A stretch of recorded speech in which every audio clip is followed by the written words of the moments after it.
Ladies and gents, welcome to Reaction. This is the US dollar continues to crash. What next? By channel TLDR News Global. Yeah, things are just going down. US dollar is keep plummeting. The economies keep plummeting. I don't know if they've seen that coming or what, but this is the thing with the current global economy, especially post 2020s. We were surprised with the pandemic, like how devastating that became. In the past, that hasn't been the case. And we're just like, oh, is the world is too big now. I guess same thing applies to economy as well, because it's not going to be easier to predict.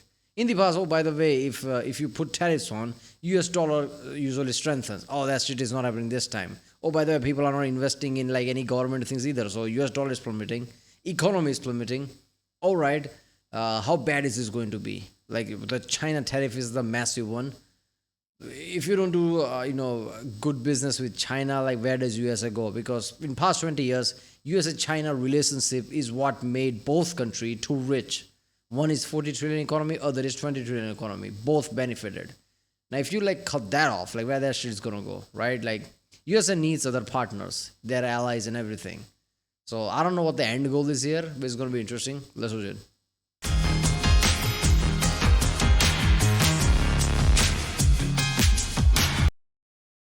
Remember, if you like my reaction, don't forget like and subscribe so I know which type of videos to react to more. If you haven't seen other reactions I did, check out the link in the description. And yeah, let's do it. The dollar has been riding high, both because markets were exceptionally optimistic about the US economy and because there was a widespread sense that Trump's tariffs would do more harm to other economies than the US. However, in the past few months, anxieties about Trump's erratic trade policies have sparked somewhat of a sell-off, which has accelerated into a full-blown crash in the past couple of days. So in this video, we're going to take yet another look at the declining dollar, what it means for the US economy, and how it could set up an uncomfortable showdown between Trump and the Federal Reserve.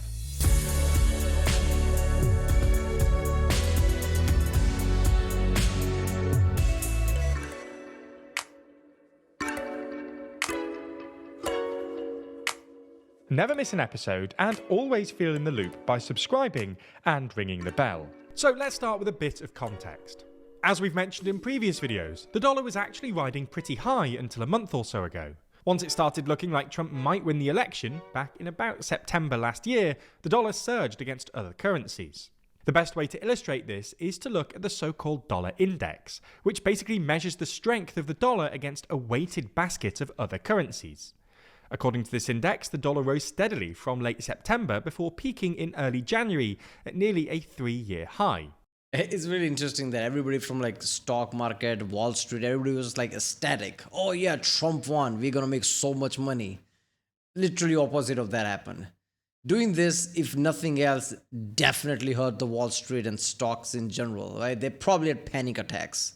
They're still having panic attacks right now. It's literally opposite of what they thought. So this shit is insane, right? Like there was, one of the reasons like dollars went up is just like, yeah, Trump is here, business is going to be good. Right now, it's opposite of that. I know people are like, oh, this is a long-term thing. Yeah, that's a later thing. Right now, it's opposite of that shit, right? So everybody's panicking that area whole. Like there was many stories of like in Wall Street, yeah, man, Trump is back, right? We're going to be able to say this. There will be no restriction. We're going to make so much money. Yeah, this shit is completely opposite. So, why did the prospect of Trump's re-election, and then his actual re-election, trigger such a surge in the dollar? Well, there were basically 3 reasons.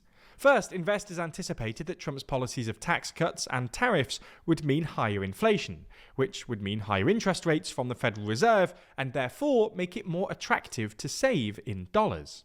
Second, there was a widespread sense that Trump's trade wars would hurt other economies more than the American economy, which made other countries' currencies less attractive, thereby boosting the dollar, because, after all, the dollar's value is determined relative to other currencies. And third, there was a sense in America's business community that Trump's promised agenda of tax cuts and deregulation would boost growth. Now, this wasn't necessarily a good thing from Trump's perspective. After all, he and senior members of his team have occasionally suggested that they would want a lower dollar to help make American exports more competitive and reindustrialize America. But it was nonetheless a testament to some genuine optimism about Trump's economic policies. However, a couple of months ago, the dollar started slipping. This was in part because investors became slightly more optimistic about other economies, including Europe, China, and Japan, which strengthened their currencies and therefore weakened the dollar. But it was mainly because See, the thing is, America in past multiple decades, century, when are the one who invents things, right? Americans are the innovators, right? And that comes first. Like that has the most money behind it. Then comes the people who build that shit, factories and everything. So I don't get the idea of like we should put a lot of factory. I mean, obviously you should put enough factories so everybody has jobs and things. But like you don't need factories for job. Like you need administrative job and everything for the said company. Like Apple's have a lot of administrative job there, and if they don't, like you can bring that back. But like factories don't need to be there. So Americans have always monopolized things like Apple, like okay, Apple iPhone, like okay, there you go. So you can make iPhone anywhere in the world, but like the money comes to US because it's a US thing. Basically everything like that, everything from computer chips and everything, right? So America has always been there, like we make shit, we make military things. The factories can be anywhere, but we'll reap the profit. That has always been the case, right?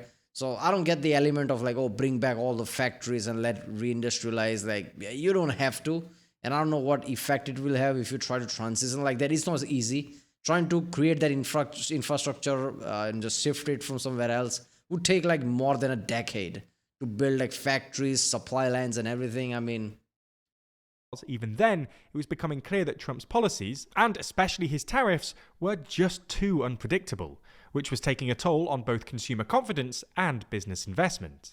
However, this slippage has now accelerated into a full-blown crash since Trump's Liberation Day. As of Monday morning, the dollar index is now down nearly 10% from its January high and falling. Similarly, the euro is now trading at $1.14, its highest level since 2022. This is a remarkable turnaround. Only a couple of months ago, people were talking about the prospect of the dollar and the euro reaching parity. So, why is this? Well, as you probably already know, this collapse is a symptom of the fact that markets and investors really aren't optimistic about Trump's economic policies, and especially his tariffs. It's not just the magnitude of the tariffs, although that's clearly part of it. While Trump has now scaled back some of his tariffs, the 145% tariff he slapped on China will effectively sever all direct trade between the world's two biggest economies, with massive economic consequences. It's also the erratic way that they're being applied. No one knew how big the Liberation Day tariffs were going to be until Trump brought out his chart of doom. you know what the fucked up part about that is? Like US didn't just sever their ties with China. They're kind of doing that with all of their European allies. So what that would do is like China will need to find an alternative source to do business. Europe is just there, right? Because if US does a similar shit with their allies, they're like, fuck it, we'll go to China. So I don't know how this might create a permanent damage to US economy, maybe. Unless European allies like, okay, you know what, we'll wait out. Maybe right now we'll take the brunt of this, but once Trump is out, I guess we'll be back or something. I don't know. If they play that game, maybe not, who knows? And no one knew he was going to roll them back until the last minute. Not only had this massively undermined both consumer confidence and business investment, which is why most analysts now think the American economy is headed to recession, it's also terrible for Trump's stated project of reindustrializing America, because building out factories and power plants would require massive investment over a long time horizon, which in turn requires economic certainty. On top of that, the tariffs are also badly designed to this end. Take Trump's recent exemptions for Chinese-made smartphones, for instance. This is pretty great for American consumers, who are otherwise going to have to pay hundreds of dollars more for their smartphones. But it's actually pretty terrible for American producers. Imagine you want to manufacture smartphones in the US, for instance. You've now got to compete with exempted Chinese imports, and you've got to pay a massive 145% tariff for any components you might want to import from China, like batteries or screens, which actually puts you at a disadvantage to your Chinese competitors. Anyway, the point we're trying to make here is that Trump's tariffs have... Yeah, obviously a lot of things that makes a smartphone requires a lot of rare earth elements that is also mostly in China. There are other places, but China is mostly there, right? So there's a reason to put factories there. So you can get cheaper rare earth element as well because China would give you cheaper. You're putting factories there. Now, if you move the factories, Why would China give you cheap that, right? Like they will basically charge you a lot. So not only like you have to move everything, now you have to pay for this rare earth element a lot, and now you have to pay for the labor, which is like insanely high compared to China because dollar is really high, and just like general living just like is really high. So yeah, $1,000 iPhone might cost 2,500 and more. Like people are gonna pay for that. Yeah, a lot of people would, but then again, not everyone. So yeah, it is just bad all around. Spooked both markets and investors, which is why the dollar is selling off. This is the same thing that's driving the concurrent sell-off in treasuries, i.e. US government debt, which has pushed up borrowing costs for the federal government. The annual yield on a 10-year treasury, for instance, has risen from 4% to 4.5% in just the past week or so, which is a ridiculously steep increase by treasury market standards. This has all pushed the US even closer to a debt crisis, not least because earlier this month Republican majorities in Congress approved a blueprint budget that could add $5.8 trillion in further borrowing to the budget over the next 10 years, according to the Nonpartisan Committee for a Responsible Federal Budget. This feels dangerously reminiscent of the Liz Truss fiasco in the UK, when Truss's attempt to borrow lots of money resulted in a collapse in the pound and a spike in bond prices that ultimately required intervention by the Bank of England. Anyway, what does this collapse in the dollar mean for the American economy? Well, while it might help make American manufacturers and exporters more competitive internationally, any gains for them will be offset by the chaos of Trump's tariffs. Instead, the main consequence of the dollar's decline will probably be an increase in inflation, because imports for American households will become more expensive. Trump's tariffs were always going to be inflationary in the short term, but there was some hope that the consequent surge in the dollar would offset some of these inflationary pressures. If the dollar is declining, however, this will instead exacerbate the inflationary pressure introduced by the tariffs, pushing US inflation back up. This would be bad enough, but it could all be made a lot worse by Trump, who could start leaning on the Fed. Yeah. The problem with Trump thing is like he's drastically changing things. Like you can't do that in a democracy. You need to be a dictator if you're gonna do that. Like only dictators can do that, and that's not really a good thing. But yeah, you need to be a dictator to do that shit. Democracies always work by like, okay, if the gear is moving, keep moving it and make minor changes. That's how democracy works. You can do drastic change because people are, first of all, in a dictatorship, like a dictator can just like order his, I don't know, rich people, oligarchs, whatever, to like invest in the government so the dollar goes up. Trump can't do that. So dollar is going down, right? A dictator can just say like, okay, this like temporary thing, shut the fuck up, everybody. Like after 5-6 years, we're going to be up, and people will be like, okay, what are we going to do? That's not going to work in democracy. So what Trump's trying to do is, even if his end goal might be achievable, maybe he has to think this through. And he thinks like, okay, from 6-7 years from now, things will look up. He won't get to 6-7 years because that's how democracy works. They won't let it like, oh, everything's going to shit. Like move away type of shit and just like, replace everything. They're quarterlies, right? US is known for quarterlies. How much money did we make in this quarterly? Oh, we'll make money in 4 years. 4 years? What about this quarterly? Like, this shit doesn't work here. Federal Reserve if it looks like they're going to raise interest rates to combat this renewed bout of inflation.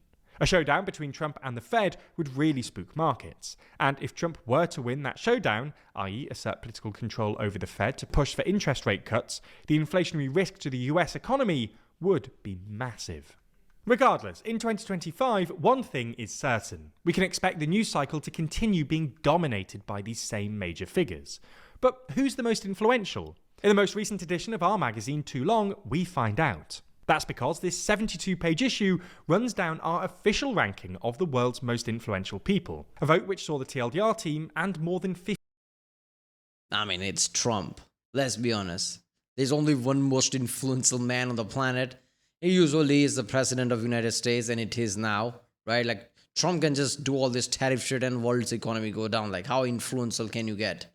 So, I don't know. Apart from that, like, Trump doesn't listen to anyone. So, like, doesn't matter which leader is more influential. It will only work if Trump wants it to work. I don't know. Trump is that kind of an X factor. It's just, yeah, it's weird. Well, that was the US dollar continues to crash. I don't know how bad this is going to get. I'm not going to lie. Like this affects everyone, right? So like I'm kind of concerned now. I hope this doesn't cause a major economical crash around the world, because we don't need that shit right now. We didn't get that shit after COVID. People are afraid like that's gonna happen. We didn't get that after COVID. If we get it now, like that's gonna be a problem, especially wars happening around the world. People are getting more aggressive. That's not gonna end well. Right, well, I guess I'll see you next time.